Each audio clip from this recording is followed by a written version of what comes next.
फलाने को बुरा लगेगा तो इससे बात करूंगा तो क्या होगा? जी नहीं, मैं सबसे बात करूंगा। दोस्तों बहुत बहुत स्वागत करता हूं आप सभी का। मोदी कितने बड़े विश्व गुरु हैं, दुनिया में उनका किस तरीके से डंका बज रहा है। आज जब आप हमारी ये रिपोर्ट देखेंगे तो आपकी आंखें खुल जाएंगी, क्योंकि हर मोर्चे पर मोदी सरकार फेल साबित हो रही है। तो दोस्तों आप सभी से शुरू में अपील कर दे रहा हूं कि ये वीडियो आज की बहुत ज़्यादा इंपॉर्टेंट है, बहुत कीमती वीडियो है। इसे आप लोग ध्यान से इत्मीनान से देखिएगा, जिससे मुद्दा आपको पूरा अच्छे तरीके से समझ में आए। वीडियो को बिल्कुल भी स्किप मत करिएगा। इस समय की जो खबर आ रही है उसे सबसे पहले आपको बताना बहुत ज़रूरी है। दुनिया के 10 सबसे पावरफुल देशों की लिस्ट आ चुकी है।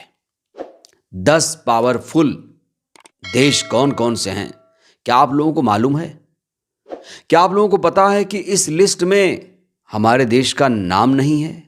जी हां दोस्तों, बिल्कुल सही सुन रहे हैं आप। वर्ल्ड पॉपुलेशन रिव्यू की एक रिपोर्ट सामने आई है जिसमें हमारे देश का नाम ही नहीं है। पहले नंबर पर अमेरिका है, दूसरे पर चीन है, तीसरे पर रूस है, चौथे पर यूनाइटेड किंगडम है यानी ब्रिटेन है, जर्मनी, दक्षिण कोरिया, फ्रांस, जापान, सऊदी अरब, इजराइल। ये दुनिया के 10 सबसे पावरफुल देशों की सूची है, लेकिन अफसोस इसमें हमारे देश का नाम नहीं है। क्या हमारा देश पावरफुल नहीं है?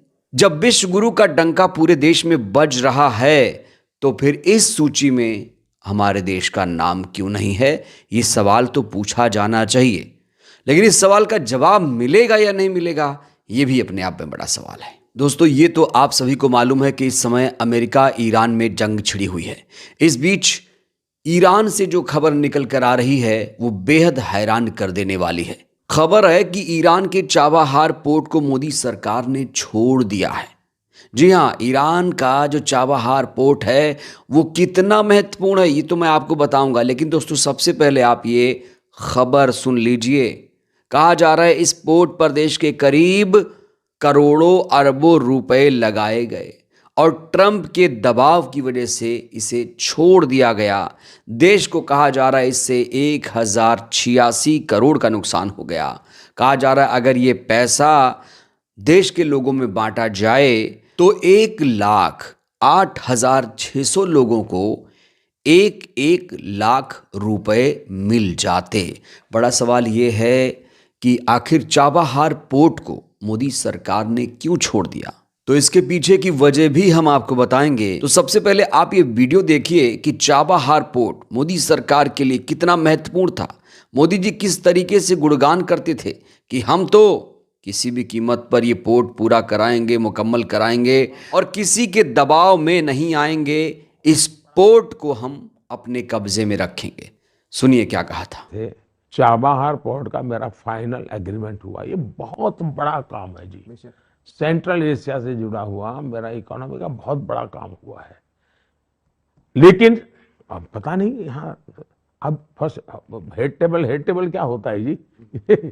सारी लड़ाइयों के बीच में मेरा चाबहार का एग्रीमेंट हो जाता है। तो मेरी पहली वस्तु ये। दूसरा, किसी तीसरे के आधार पर हम अपने निर्णय नहीं करेंगे जी। हम निर्णय हमारे लिए करेंगे। फलाने को बुरा लगेगा तो इससे बात करूंगा तो क्या होगा? जी नहीं, मैं सबसे बात करूंगा।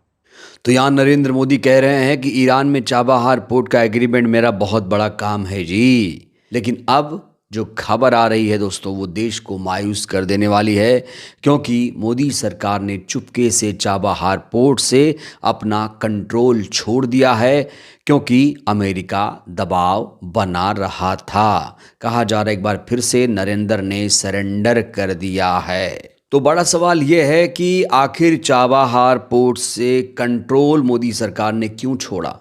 दोस्तों इस हेडलाइन को सबसे पहले आप देखिए। ईरान के चाबहार पोर्ट को लेकर अमेरिका ने भारत को दिया बड़ा झटका। यहां पर कहा जा रहा है कि अमेरिका ही इसके पीछे सबसे बड़ी वजह है। ट्रंप की धमकी यहां पर काम कर रही है, क्योंकि ट्रंप ने फिर से एक बार धमकी दी है कि ईरान के साथ व्यापार करने वाले देशों पर 25% का टैरिफ लगेगा। भारत ईरान का टॉप 5 ट्रेडिंग पार्टनर है। भारत से ईरान को चावल, चाय, शक्कर, special fibre, artificial jewellery, electrical machinery बेची जाती है। वहीं ईरान से सूखे मेवे, रसायन, कांच का सामान खरीदा जाता है।